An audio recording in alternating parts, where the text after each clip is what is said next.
ورحمة الله وبركاته. وعليكم السلام يا جماعة شعب غير سوماليلاند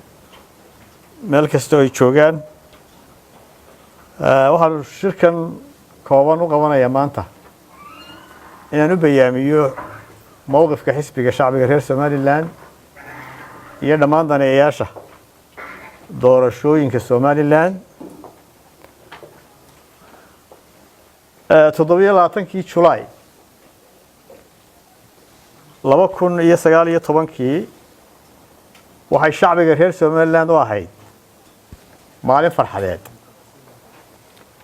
sababtu waxay ahayd waxa maalinta qasriga madaxtooyada lagu saxay heshiis ay kala saxdeen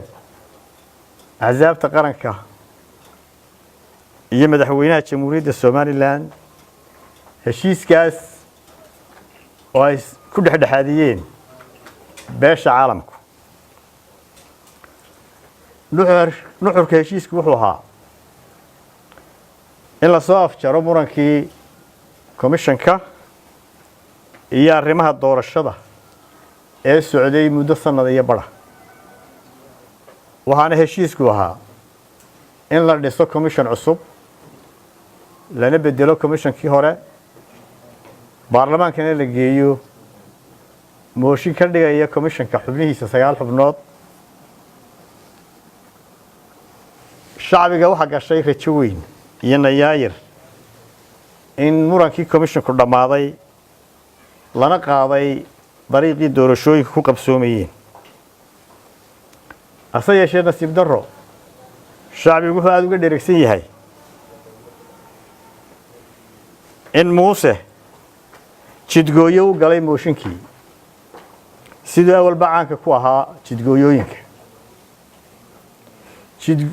jidgooyadaasna ay ku dhimatay oo ku dhintay mooshinkii baarlamaanka ku socday isagoon gaadhin halkii uu ku socday hase yeeshee anagoo tixgelinayna axsaabta qaranku doorashooyinku inaanay dib u dhicin waxaa labada xisbi qaran wadatashi dheer kadib ku ogolaadeen inay doorashooyinka ku galaan 7 xubnood oo cusub 9 xubnoodna loo daayo komishanka soo socda inuu dhamaystiro iyadoo laga duulayo heshiiskaas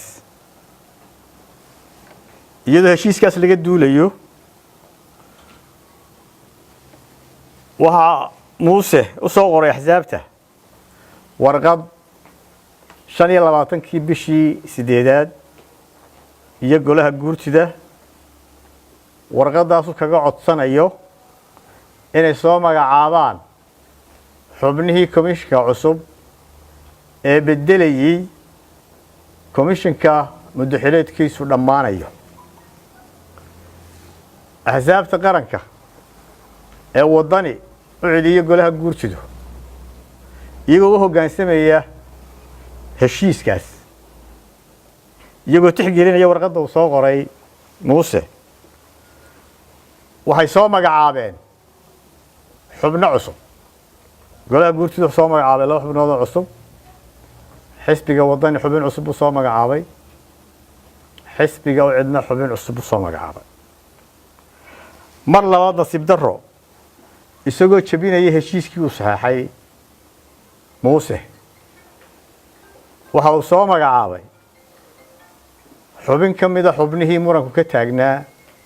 ee komishankii hore ee lagu heshiiyay in la bedelo آيات قرآن waxay leedahay وأوفوا بالعهد إن العهد كان مسؤولا وهكذا حديث كمذا المسلمون على شروطهم ولما بالشيء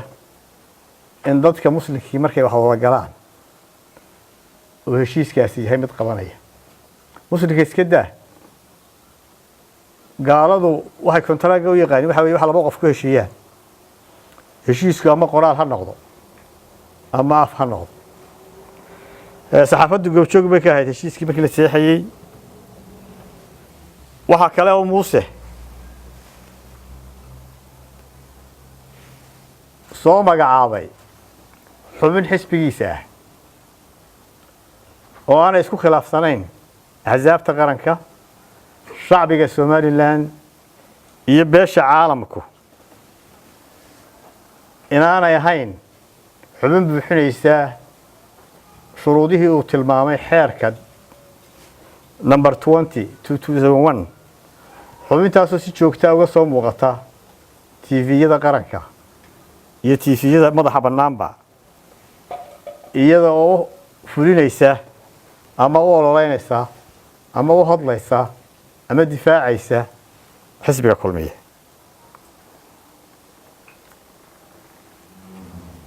taasoo xeer jabin ku ah xeerka aan soo sheegay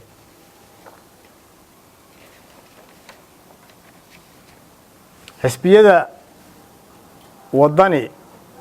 iyo ucid wuxuu mid kasta gaarkiisa qoraal ugu diray daneeyayaasha doorashooyinka iyagoo caddaynaya inaanay aqbalayn xubin xeerku tilmaamayo inaan lagu darin komishanka xisbiga wadanina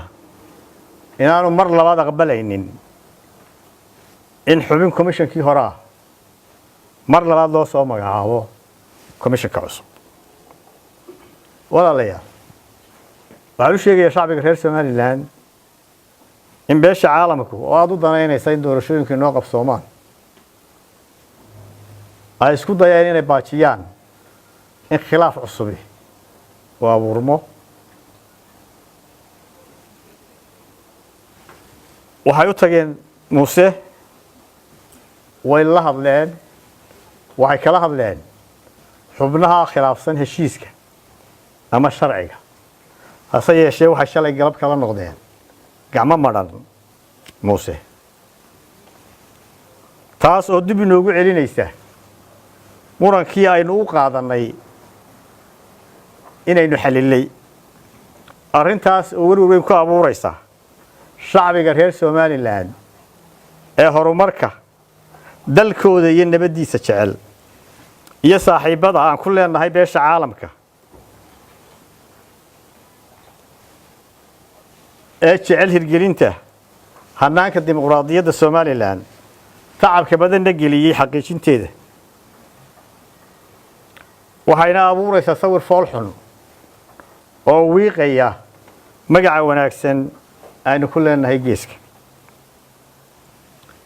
mowqifka xisbiga wadani waxaanu ku cadaynay waraaqdii aan u qoray Muuse kuna socodsiinay isaga bishii 14keedii ogeysiiskana aanu siinay dhammaan daneeyayaasha doorashooyinka oo ay ka mid yihiin beesha caalamku mowqifkaas oo ah in xisbigu si cad u diiday falalka kala ah heshiis burinta iyo xeer jabinta ee uu ku kacay Muuse isagoo ah kii loo dhaariyay ilaalintooda waxa kale oo xisbigu hakiyay xubintii komishanka uu magacaabay ilaa inta Muuse ka saxayo gafafka badheerka ah ee uu kula kacay heshiiska xisbiyada iyo xeerarka qaranka walaalayaal waxaan idin cadaynaynaa in xisbiga wadani aanu sinaba u aqbali doonin xubin ka mid ah komishankii hore iyo xubno Muuse xisbigiisa ka socda maadaama uu ka baxay heshiiskii saddexda xisbi ee uu ku gafay xeer number 20 maadaama uu abuurayo mar walba muran joogta xisbiga wadani markuu arkay tallaabooyinka uu qaaday Muuse waxa uu cadaatay inaan xukuumaddiisu aanay diyaar u ahayn in dalkan doorasho ka qabtaan gutaanna waajibaadka dastuurku farayo waxaana maragmadoon u ah in marka muran dhamaadaba uu Muuse abuurayo muran hor leh oo cusub walaalayaal muddadii 2 sanadood ahayd ee xilka hayay Muuse waxaanu kula dhaqmaynay muslina uu run sheeg muslina uu uga qaado hase yeeshee waxaa annaga iyo shacbiga u caddaatay inaanu ahayn muuse nin dhowraya qowlkiisa xurmaynaya heshiisyada uu galo ixtiraamaya xeerarka qaranka beentana u yaqaana xariifnimo iyo guul siyaasadeed waxaa tusaale idinku filan in muuse warbaahinta isla soo taagay inaanu faragelin xubnihii ay soo magacaawday golaha guurtidu iyadoo ay dhammaantiin ka warhaysaan oo tiifiyada qaar barnaamijyo ka sameeyeen in labadii xubnooda ugu horreeyey mid ka mid ah uu muuse ku celiyey golaha guurtida xubintaasina way nooshahay hargeysay joogtaa fawsi baana la yidhaahdaa saxaafaddana way waraysan kartaa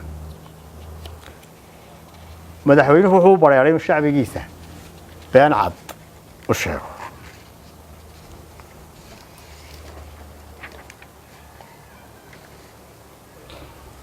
arrimaha doorashada marka intaas aan ku dhaafo iyadoo ay dayacan yihiin xilalkii loo igmaday muuse oo ay ka mid ahaayeen sugidda amniga kobcinta dhaqaalaha shaqo abuurka adeegyada bulshada ayaa waxa soo baxaysa maalin walba inuu ku mashquulsan yahay muuse ganacsi gaar ah iyo dhulboob dadka shacbiga ay isku haystaan oo ugu dambeysay dhacdadii shalay warbaahinta ka baxaysay ee aynu maqlaynay baroorta hooyooyinka iyo umulaha iyo cabashada joogtada ah ee dadku muujinaya xisbiga wadani wuxuu diyaar u yahay inuu hormuud ka noqdo qabashada doorashooyinka golaha wakiilada iyo golayaasha deegaanka marka la saxo gefka sharci iyo ku tumashada heshiiska axsaabta qaranka waxaanu ugu baaqaynaa golaha wakiilada inay u kacaan mas-uuliyadda ka saaran toosinta gifafka sharci iyo maamul ee ka yimaada xukuumadda ama fulinta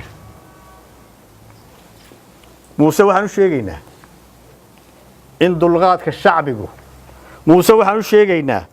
in dulqaadka shacbigu uu xuduud leeyahay dalkana